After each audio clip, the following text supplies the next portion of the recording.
Vous avez vibré avec les truculentes histoires des locataires du 33 boulevard Haussmann.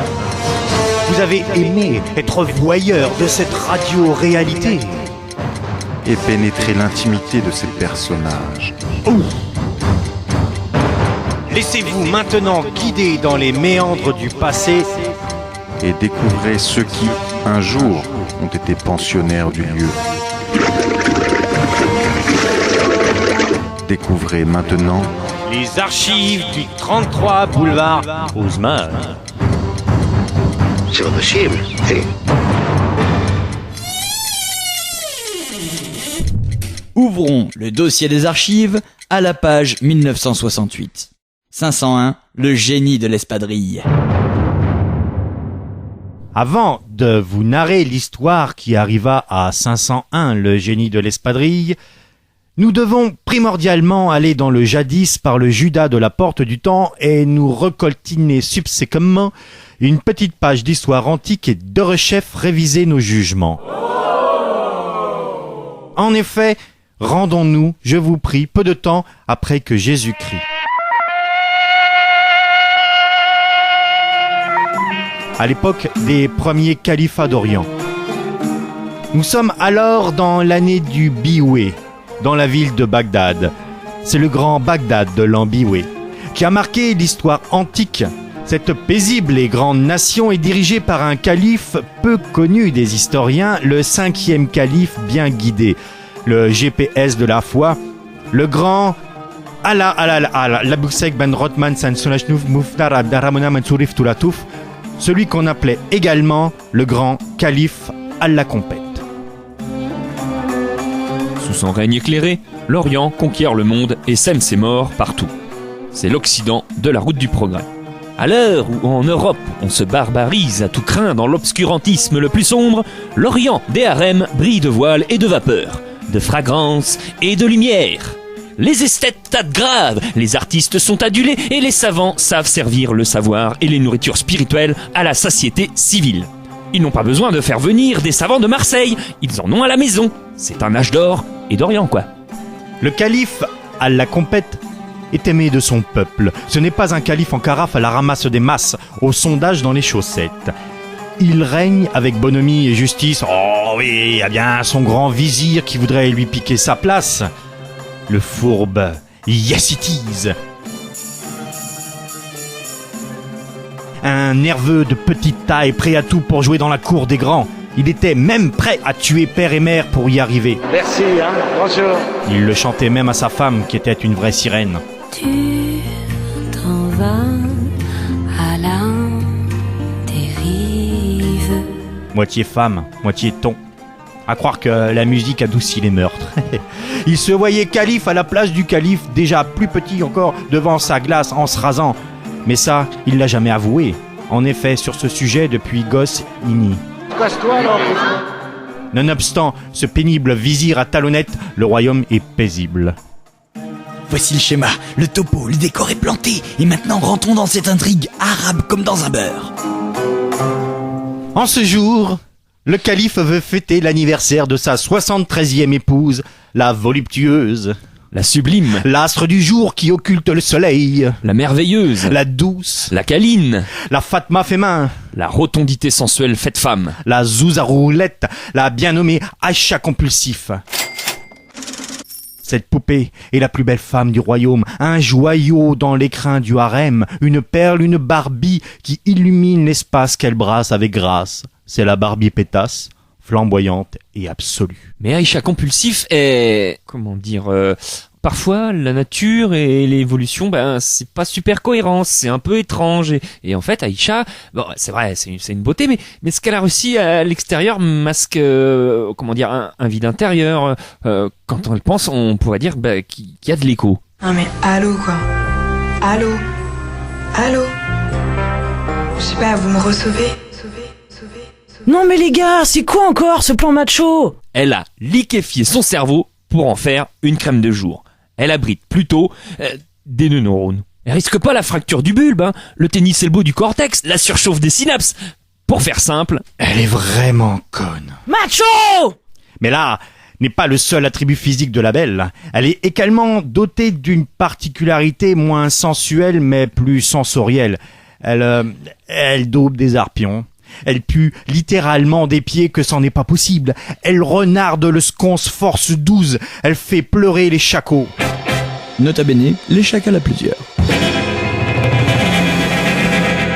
À tel point qu'elle est interdite de mosquée parce qu'on doit se déchausser à l'entrée. D'ailleurs, jadis, et ça peu de gens le savent, Voici l'info exclusive du 33. la prière dans les mosquées se faisait debout.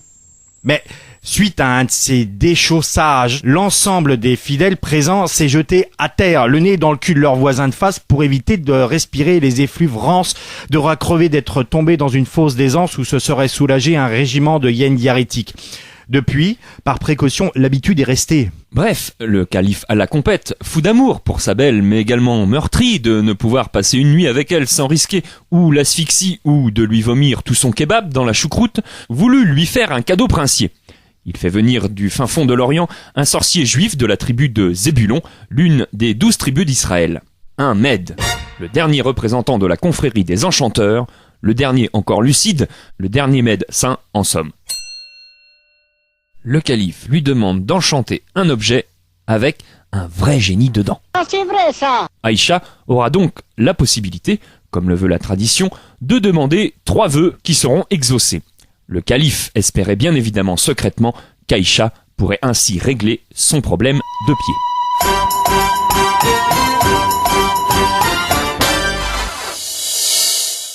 Le sorcier Mède, appelé Lévis, conscient de la mission quasi impossible, dut faire appel à toute sa science et ses relations auprès de la CGT, la Congrégation des génies travailleurs, pour trouver un génie apte à relever le défi. Hélas, fit Gérald, le secrétaire de la congrégation, tous nos génies sont en main, ne nous reste que le second choix, les fantômes, farceurs, les djinns. Mais ils sont bien coupés, comme le veut la tradition. C'est des gin toniques. Je vous propose celui-là, le gin 501. C'est un bleu. On ne connaît pas ses origines. On ne sait pas d'où il est issu. Mais il est capable, hein. Lévis dut se faire une raison. Il devait se coltiner 501 et le faire passer pour un génie. Le jour de l'anniversaire arriva et la cérémonie du cadeau était maintenant. La cour est réunie et le harem entièrement au garde à vous et du coup les gardes aussi car il n'y avait pas que des eunuques. Le calife annonce à Aïcha: Ma gazelle, pour ton anniversaire, je t'offre la possibilité d'enchanter un objet de ton choix en le frottant contre ta joue. Tu pourras faire apparaître un génie qui exaucera 3 vœux. Tu as bien compris ça. Malheureusement, cela faisait un peu trop d'informations d'un coup pour la pauvre petite. Allô quoi. Alors, consciente qu'à ce moment de l'histoire, on attendait d'elle qu'elle fît s'assier quelque chose, Aïcha, dans un geste instinctif, se penche en avant, offrant ainsi un instant de bonheur aux gens placés derrière elle, étant au sorcier l'objet qu'elle a choisi. La paire d'espadrilles qu'elle portait aux pieds. Ouais, ceci dit, elle les portait pas en baudouillère, ces chaussures. On parle d'un suspense, le titre c'est le génie de l'espadrille. C'est vrai que sur le coup, c'est moyen. S'il y en a qui n'avaient pas compris qu'elle allait donner ses pompes, Non mais... forcément c'est plutôt moyen son truc. Là. Mais c'est quoi ce mauvais esprit, non? Ouais, mais non, mais dis donc, Macho! Oh toi, ta gueule! Désolé, mais ta fin là, elle est pas terrible. Hein. Non mais là, je te m'aide. Je suis malheureux. Les archives du 33 boulevard Haussmann. Allô quoi. Parce que je suis conne. Allô quoi. Et que tout le monde est con. Allô quoi. Parce que j'ai raté ma vie. Allô quoi. J'ai raté mon évolution spirituelle. Allô quoi. Je n'ai pas appartenu à un ordre initiatique.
pas fait un travail sur mon corps.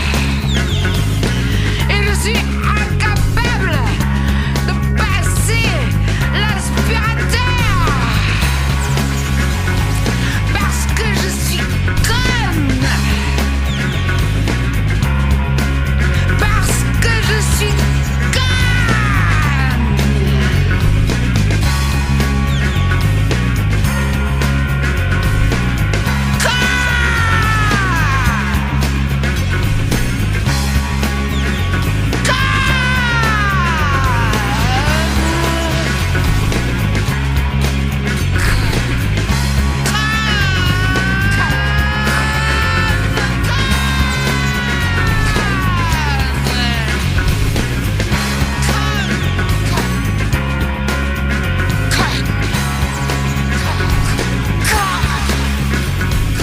Allô quoi.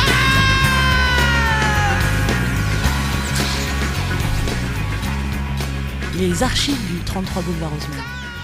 La cérémonie de l'enchantage se passa sans accroc, si ce n'est que l'enchanteur Med dut prendre dans ses mains la paire d'espadrilles parfumées au remugle pestilentiel d'Aïcha compulsif.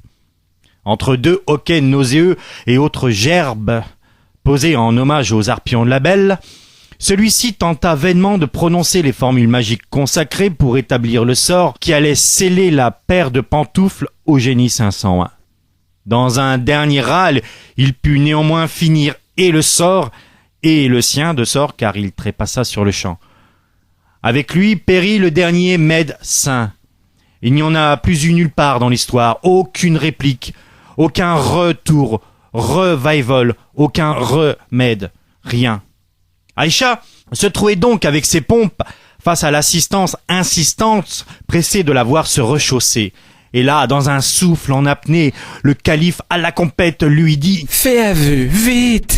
Face à tous ces regards pointés vers elle comme autant de prières de suppliciés devant leur bourreau, elle étreignit ses espadrilles de destruction massive, comme vous savez quand les filles, les gonzesses dans les films elles font comme ça. C'est de la radio là. Ouais, peut-être, mais là elle l'a fait en braille. Donc involontairement, elle frotte contre sa joue glabre ses chaussures. Légère, en toile, avec une semelle en corde de chanvre ou de spar tressée. Et dit Je voudrais bien prendre l'air. Ça sent le péplum ici. aussitôt dit 501 sur les starting blocks la projette instantanément au dehors du palais dans la rue, au milieu de la populace grouillante et peu amène. Et là, Aïcha découvre alors la vraie vie des gens. Ici, un lépreux aimant qui sème à tout vent des petits bouts de lui. Ici, une mère qui appelle son enfant. on dîne à table. Là, une boutique où l'on fume la chicha. Elle s'approche et demande au marchand. Mais la chicha, c'est quoi? Eh bien, madame, la chicha, fume, c'est du belge. Elle prend une bonne bouffée de ce tabac exotique et là... Tu t'en vas à la dérive. T'en as trop pris, mon vieux, t'en as trop pris, trop pris. Elle se découvre l'âme voyageuse, elle veut aller visiter l'Égypte, voir les meilleurs comme les pires, Hamid, voir se dresser des obélisques et voir des sauriens en cigarette, les fameux crocos du Nil. Quand on est Gironde, tous les chemins mènent au harem, mais pas à Rome, c'est le théorème. Bref. Un peu parti, un peu naze, je descends dans la boîte de jazz. Elle déambule dans les rues et arrive devant le plus fameux lieu de prière de Bagdad à l'heure de la quête. C'est la traditionnelle mosquée quête. Devant le bâtiment, une troupe de barbus est réunie. Ils arborent fièrement leur pilosité envahissante. Ce sont des visages poils qui prêchent aux gros et aux maigres aussi. Ce sont les redoutables intégristes, toujours prêts à caillasser un juif, toujours prêts à mettre la charia avant l'hébreu. Ils prient du matin au soir. Avec eux, c'est du Coran continu. Leur prose est lite et la burqa par cas. C'est la secte des salafistes fucking. Ils sont menés par le terrible Ali Bobo et ses 40 voileurs. Ayant fait faillite dans le prêt-à-porter chez Tati, la troisième épouse de son père, son credo actuel est de lancer un grand mouvement pour que les femmes se vêtent avec au moins 6 kilos de tissu superposé afin que rien ne soit visible. Car depuis sa plus tendre enfance, victime d'éjaculation précoce depuis le viol raté de son doudou, un lémurien de Madagascar, la vue d'une femme lui occasionne de terribles afflux sanguins dans les corps caverneux du soubassement et transforme son muezzin chafouin sous sa djellaba en ersatz de chapiteau grus. Son handicap étant assez largement partagé, il put convaincre ses 40 adeptes de le suivre dans sa croisade contre l'indécence atomique et anatomique des femelles. Voyant arriver Aïcha, cette vestale à la tonitruante beauté sensuelle, Ali Bobo, tel le corbeau de la fable, ne se sent plus pété et se met à érecter et éructer dans un jaillissement de postillons poisseux et hurle à ses ouailles houleuses. « Suce à la mouquère, arro sur la zouze !» Je coupe le son et je remets le son. Nous allons vêtir la mousmée, brûler tes ardeurs sorcières. Au feu la Fatma, à la mosquée la chienne. On n'a pas encore de pétrole, mais on a de la décence. On va te lapider et lapiner avant. Attention. Aïcha est entraînée par la foule haineuse vers la mosquée. Elle se dit encore sous l'emprise des vapeurs psychotropes qu'elle va peut-être dans ce beau bâtiment pour danser avec ses nouveaux camarades. Peut-être est-ce une cache-batte de nuit. Mais que va-t-il se passer pour Aïcha compulsif, la belle? Quel sera son sort? Va-t-elle penser à utiliser ses espadrilles magiques? Va-t-elle... J'adore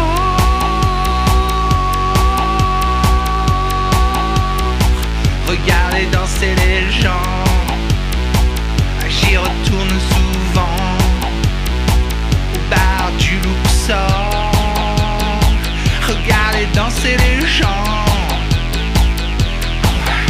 J'adore, j'adore, j'adore, j'adore, j'adore, j'adore. Les institutrices, puéricultrices, administratrices, dessinatrices, les boulangers, les camionneurs, les policiers, les agriculteurs, les ménagères, les infirmières, les conseillères d'orientation, les chirurgiens, les mécaniciens, les chômeurs. J'adore.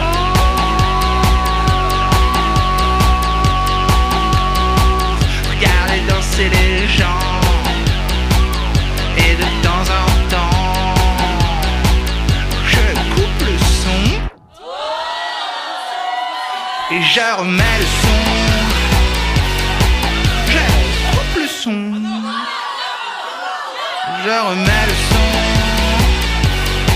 et je recoupe le son. Et attention, je remets le son.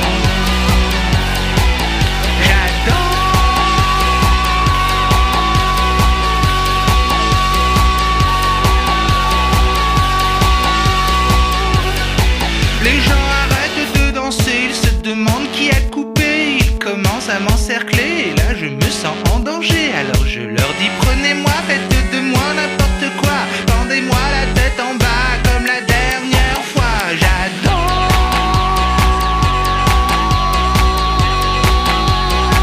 regarder danser les gens.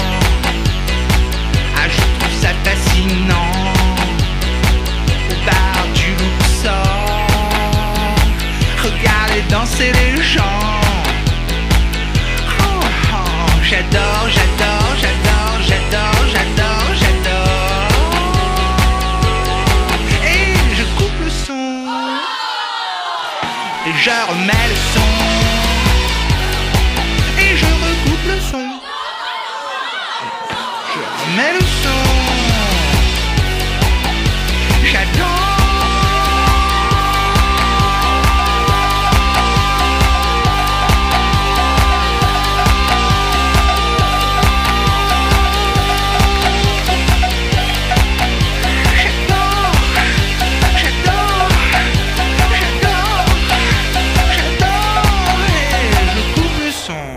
Les archives du 33 boulevard Haussmann. Voici le résumé des épisodes précédents. Fait numéro 1. Aïcha compulsif et prisonnière des terribles salafistes fucking. Ah ouais, toi t'es super fort en résumé. Et je remets le son. Mesdames et messieurs, c'est un chaos indescriptible. Ali Bobo et ses 40 voileurs se sont jetés sur la pauvre Aïcha et l'entraînent derrière le Moucharabi afin de la lapider puis l'immoler dans un brasier entièrement constitué de cierge halal. Rappelons-le, pour ces individus, brûler est chose naturelle. Ils aiment les femmes au foyer. Vous pourrez également retrouver ce gag dans l'excellent épisode Éléonore de la carte des archives du 33 boulevard Haussmann en écoute sur le site de l'émission. C'est apocalyptique. La pauvrette est jetée au sol, dépouillée de ses espadrilles, et il commence à la lapider avec des oignons, faute de pierre. Car ils sont prêts à tout pour masquer l'odeur fétide qui commence à envahir tout l'espace et qui les rend encore plus sauvages. Et là, ils se jettent à 40 contre une. C'est dire si elle a la cote.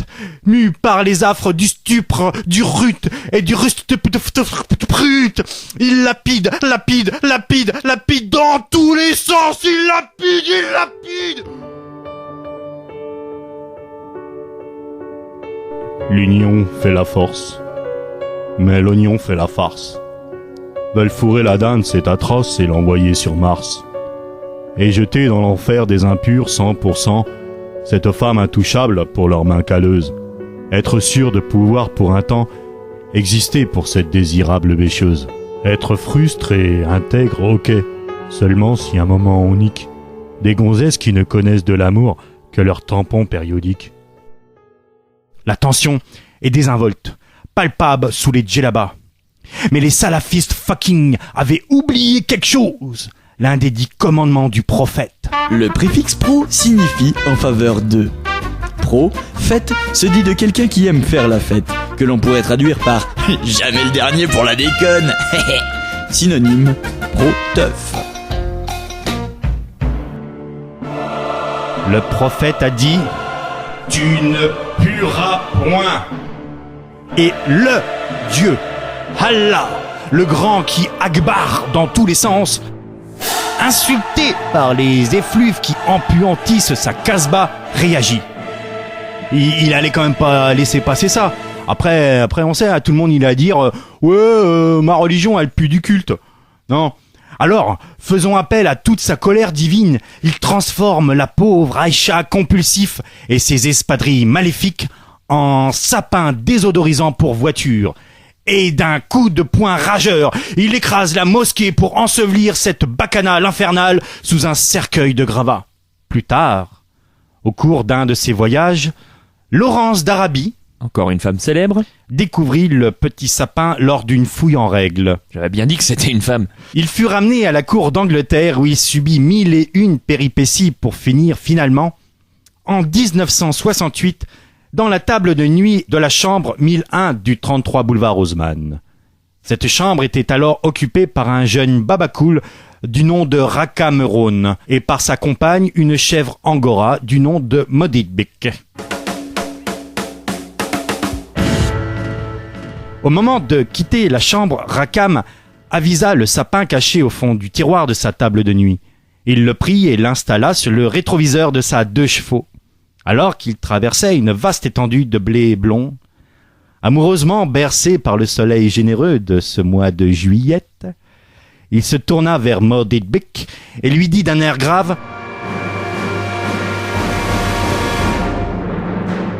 Tu trouves pas que ça pue ? Un peu comme si on avait chié derrière un sapin. » Mais qu'est-il advenu de 501, le génie de l'espadrille ? Aïcha compulsif fera-t-elle ses autres vœux ? Comment le sapin est arrivé au 33 ? Et pourquoi un sapin désodorisant ? Il y avait pas de voiture à l'époque. Et pourquoi Laurence d'Arabie ? Ton pote, il bâclerait pas un peu ces histoires là ? Oui, en plus c'était pas une femme. Ah si, ça c'est vrai.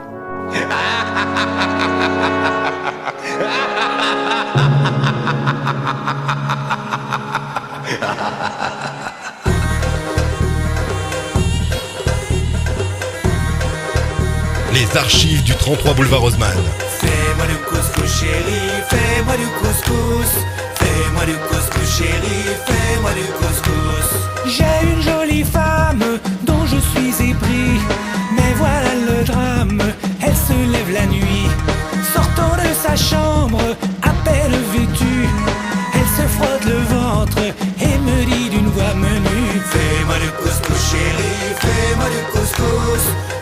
Fais-moi du couscous chéri, fais-moi du couscous.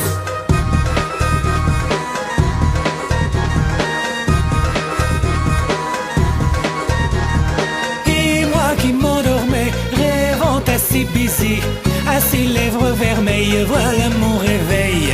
Fais-moi du couscous chéri, fais-moi du couscous. Fais-moi du couscous chéri, fais-moi du couscous.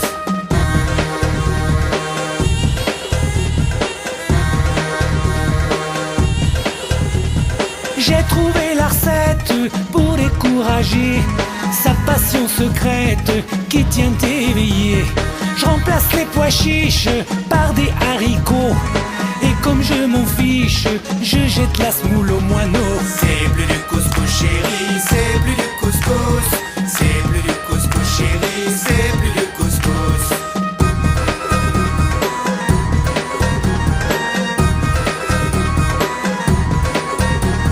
Voilà comment un soir, rongé de désespoir, pour une femme affamée, j'ai trouvé un nouveau mets. C'est plus du couscous chéri, c'est plus du couscous. C'est plus du couscous chéri, c'est plus du couscous. Fini le couscous chéri, fini le couscous. Et désormais mon poulet, je veux du cassoulet.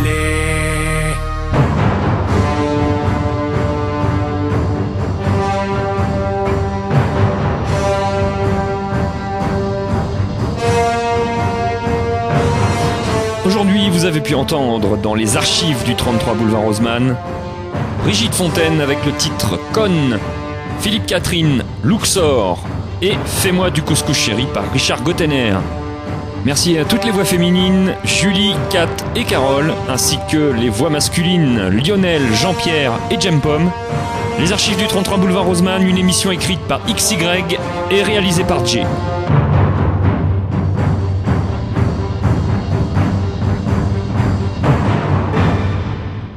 Tiens, c'est bien une émission de mecs, ça encore.